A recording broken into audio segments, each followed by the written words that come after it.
Alexander says, what browser do you suggest to keep logins separate? I don't anymore.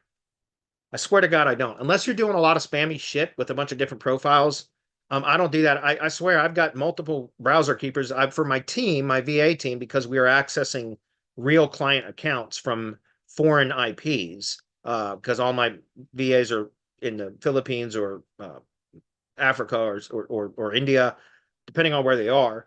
We use something like Go Login for my white label team, that because for the white label team that does on page stuff where we have to have access to clients' accounts, we do that through Go Login. You can look it up. Just go to search Google and search for Go Login multi browser or something like that. That's what we use. That way we can set it's basically a shared browser between all the team members that are using it. So we assign a US proxy to that, and then all of our team members can log into the same browser through the same, and they can do it simultaneously too, through the same IP. So that's what we do for my white label team. But for all my own stuff, guys, I swear, and I'll just show you, like, I'm not lying. Look, I just use Google Chrome profiles. That's it.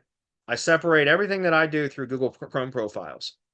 It's just so much easier now. And like, honestly, as long as you're not doing a lot of spammy shit, which I don't, but if you are, then yeah, take more precautions. But personally, I don't. I just do everything with separate Chrome profiles, and that's it. I keep all of my cold email accounts. I've got multiple, lead gen type accounts. Everything is done through Chrome profiles, and that's it.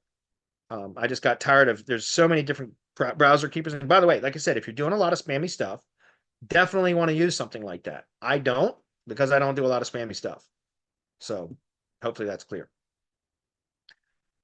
I just use Chrome profiles, guys. It's super easy to set up. You just click the main Chrome profile image icon up here, and you click plus add. You log in, you can set sync, and then from now on, anytime I want to switch, it just opens up a new Chrome browser that's already logged in with all my history, cache history, cookies, all that kind of stuff, and it just works. It works just fine for what I do.